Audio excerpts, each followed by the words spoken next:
1991 मध्ये नरसिंह राव यांच्या नेतृत्वाखालील काँग्रेसच्या सरकारने आरक्षणाच्या अस्तित्वात असलेल्या कोणत्याही योजनेत समाविष्ट नसलेल्या आर्थिक मागास वर्गातील लोकांसाठी सरकारी नोकऱ्यांमध्ये 10% जागा राखून ठेवण्याचा प्रयत्न केला होता।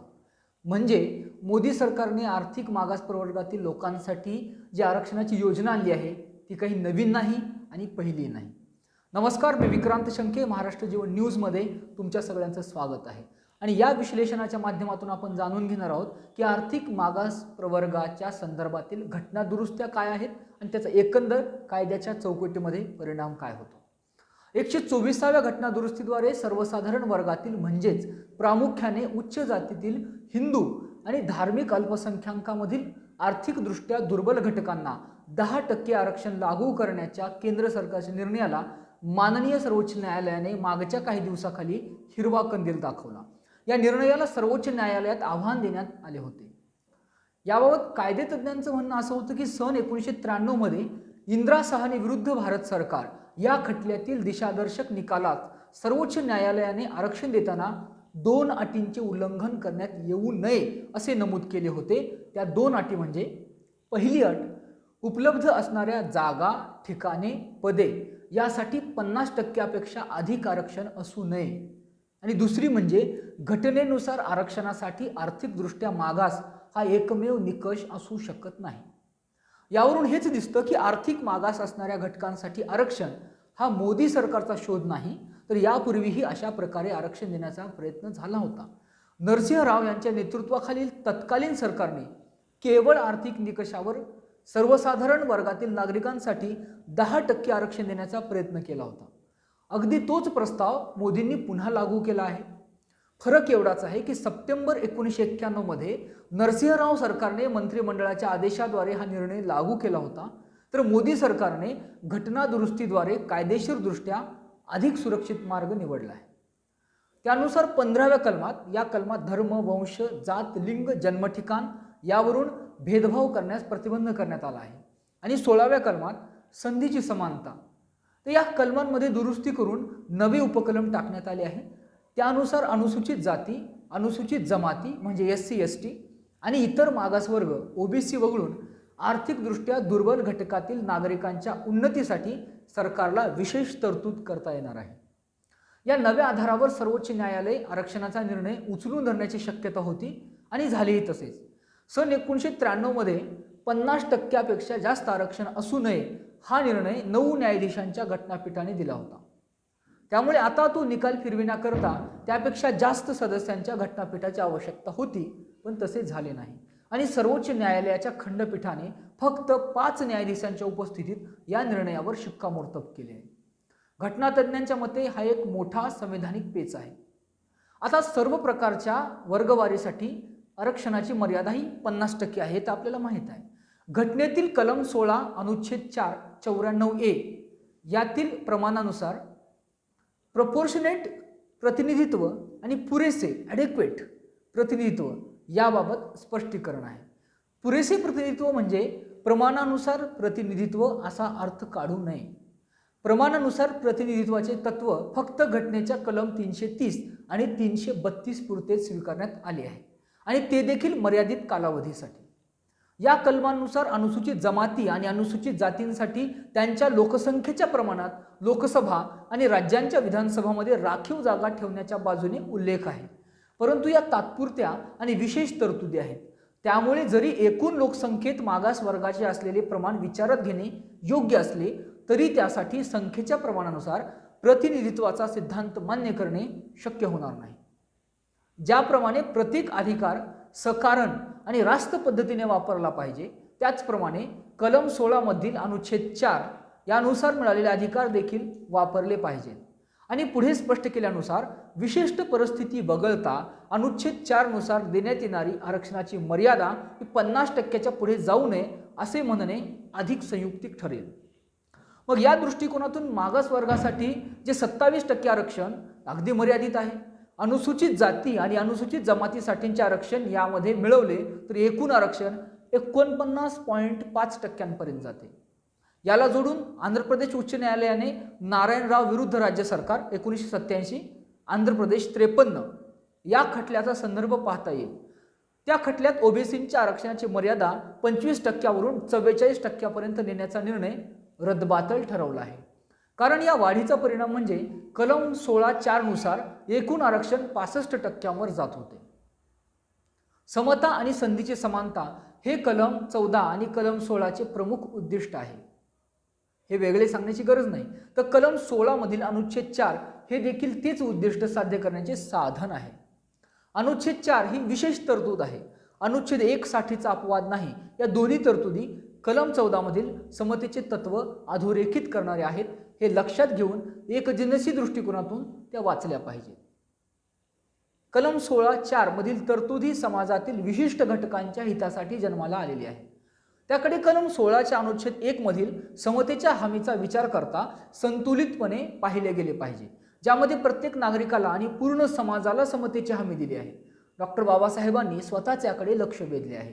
हे या ठिकाणी नमूद करणे अधिक संयुक्तिक ठरेल. आरक्षण हे कमी जागांसाठी मर्यादित राहील. घटना समितीतील डॉक्टर आंबेडकरांचे भाषण परिच्छेद 28. घटना समितीतील अन्य कुणी हे म्हटलेले नाही. यातून स्पष्ट होते की घटनेच्या निर्मात्यांनीच बहुसंख्य जागांवर आरक्षण असा दृष्टिकोन कधीच ठेवलेला नव्हता आणि आता त्या संकल्पनेपासून सध्याच्या संदर्भात दूर जाणे हे आपल्याला पटण्यासारखे नाही. वरील चर्चेनंतर कलम 16 अनुच्छेद 4 मधील 50% जास्त आरक्षण असू नये असाच अपरिहार्य निष्कर्ष निघतो.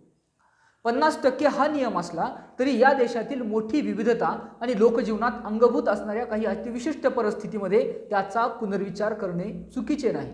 कदाचित असे घडू शकते की अतिदूर आणि दुर्गम भागात राहणारे लोक राष्ट्रीय जीवनाच्या मुख्य प्रवाहाच्या बाहेर आहेत आणि विशिष्ट परिस्थिती त्यांची वैशिष्ट्ये लक्षात घेता त्यांना वेगळ्या प्रकारे संधी उपलब्ध करून द्याव्या लागतील. त्या परिस्थितीत या कडक नियमात काही प्रमाणात लवचिकता असणे अत्यावश्यक ठरते. असे करताना कमालीची काळजी घ्यावी लागेल आणि विशेष प्रकरणातच असे करावे लागेल. याला जोडून हे नीट लक्षात ठेवले पाहिजे की कलम 16(4) खाली देण्यात येणारी आरक्षणे ही जातवार आरक्षणे नसतात. असे घडू शकेल की समजा अनुसूचित जातीमधील एखादी व्यक्ती तिच्या गुणवत्तेवर खुल्या स्पर्धेतून निवडली जाईल. अशा वेळी अनुसूचित जातीसाठी असलेल्या आरक्षण कोट्यातून तिची निवड झाल्याचे समजून तिथली एक जागा कमी केली जाऊ नये. खुल्या स्पर्धेतील उमेदवार म्हणून त्या व्यक्तीची गणना केली जावी. आर्थिक मागासलेपणा या एकाच निकषावरील आरक्षणाला परवानगी देता येणार नाही. ते कसे समजून घेऊया. आरक्षणाच्या अन्य कुठल्याही योजनेअंतर्गत समावेश नसलेल्या आर्थिकदृष्ट्या मागास लोकांसाठी आरक्षण देण्यातून पुन्हा एकदा महत्त्वाचा मुद्दा याद्वारे उपस्थित होतो. असे मागासलेपण प्रत्यक्षात निश्चित करण्यात अडचणी आहेत. आरक्षणाच्या अस्तित्वात असलेल्या अन्य कुठल्याही योजनेत समाविष्ट नाहीत अशा अन्य आर्थिक मागास वर्गासाठी किंवा विशेष आर्थिक मागास वर्गातील गरीब घटकांची निश्चिती करण्यासाठीचे व्यवहार्य निष्कर्ष तयार करण्यात त्यावेळच्या सरकारलाही अपयश आलेले आहे. 23 ऑगस्ट 1990 रोजी नरसिंहराव सरकारने मागास घटकांकरिता आरक्षण देण्यासाठी काढलेल्या आदेशामध्ये 25 सप्टेंबर 1991 रोजी सुधारणा करण्यात आली आणि असे जाहीर करण्यात आले की SC-BCचे आर्थिक मागास घटक किंवा आरक्षणाच्या अन्य कोणत्याही अस्तित्वात असलेल्या योजनांमध्ये समाविष्ट असणारे इतर आर्थिक मागास घटक निर्धारित करण्यासाठीचे निकष स्वतंत्रपणे जाहीर केले जातील. परंतु त्यासाठी कायद्याच्या पातळीवर आणखी मोठे अडथळे असल्याचे दिसून लागले. समान संधीच्या अधिकाराचा संकोच न करता लागू करण्यात येणारे कोणतेही आरक्षण समान संरक्षण किंवा सद्भावनापूर्ण भेदभाव या कसोटीवर टिकले गेले पाहिजे. भूतकाळात ज्यांच्यावर अन्याय झाला आहे किंवा आजही होतो आहे अशा वर्गांसाठी सद्भावनापूर्ण भेदभाव मान्य आहे. असे करणे म्हणजे भूतकाळात ज्यांना वेगळी वागणूक देण्यात आली त्याची दुरुस्ती करण्यासारखे आहे. त्यामध्ये अमेरिकेतील आफ्रिकन अमेरिकन किंवा आपल्या देशातील अनुसूचित जाती अनुसूचित जमातींचा समावेश होतो. त्यात आणखी वाढ करून जो मागासलेला वर्ग म्हणून कायदेशीररित्या गणला जातो त्यांचाही समावेश होतो. कलम 64(4) मध्ये घटनात्मक हेतू आहे आणि तो हेतू साध्य होईपर्यंत ते अस्तित्वात राहील. पुढाकार घेऊन करण्यात आलेल्या अशा उपायांमध्ये समावेशासाठी आर्थिक मागासलेपणा हा निकष ठरू शकत नाही. त्यामुळे अशा वर्गाने किंवा समूहाने मागासांचा वर्ग या व्यापक संकल्पनेच्या आधारे मांडणी केली तरी तो आरक्षणाच्या फायद्यासाठी पात्र ठरू शकणार नाही, कारण त्यासाठीचे अन्य बंधनकारक पात्रता निकष त्यांनी पूर्ण केले पाहिजे. जसे की सरकारी नोकऱ्यांमध्ये त्यांचे अपुरे अप्रतिनिधित्व आहे, ते पूर्ण केले नाही तर कोणत्याही सरकारला आरक्षणासाठी कायदा करता येणार नाही. अशा प्रकारे कलम 16(4) जो गाभा आणि हेतू आहे तो आर्थिक मागास वर्गासाठी लागू होत नाही। कदाचित फक्त जर अशा वर्गाला अपरे प्रतिनिधित्व मिळाले असल्याचे निश्चित करण्यासाठी योग्य ती पद्धती वापरली असेल तरच हे करता येऊ शकेल। कलम 16(1) खाली आरक्षण देणे शक्य आहे का?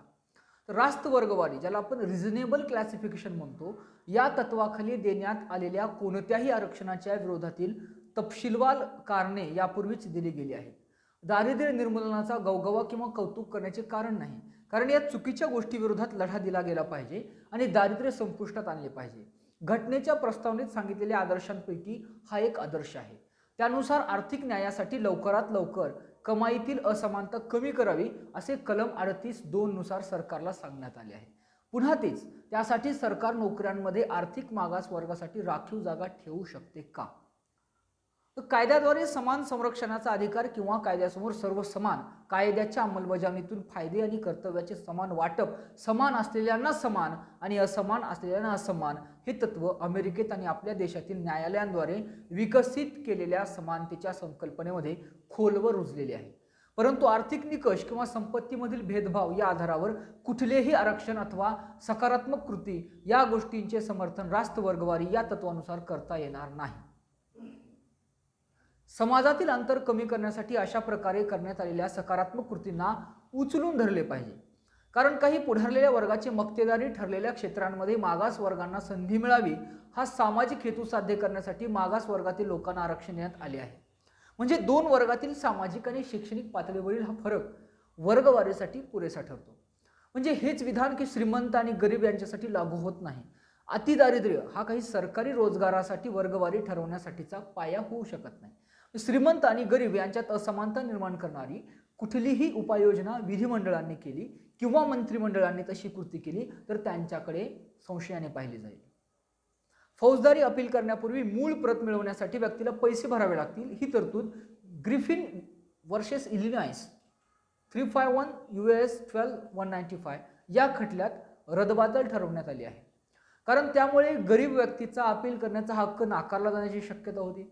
Harper versus Virginia board of elections 338 US 63 1966 या खटल्यात मतदानासाठीचा मत कर अवैध ठरवण्यात आला, कारण वंश, पंथ किंवा त्वचेचा रंग याप्रमाणे संपत्तीचा मतदान प्रक्रियेत मेंदूचा वापर करून सहभागी होण्याच्या क्षमतेशी काही संबंध नाही। म्हणजे समान संरक्षणाच्या अनुच्छेदानुसार अपील करणाऱ्यांवर प्रभाव किंवा परिणाम होऊ नये म्हणून त्यांना संरक्षण देण्यात आले आहे। ही गोष्ट आपल्याला लक्षात घेतली पाहिजे।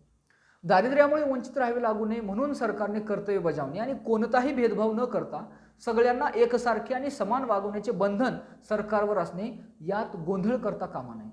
आर्थिक परिस्थितीत बदल असल्याने कायद्याच्या अंमलबजावणीसाठी संरक्षण देणे आणि संपत्तीतील असमानतेच्या आधारावर केला जाणारा भेद याची तुलना करता येणार नाही।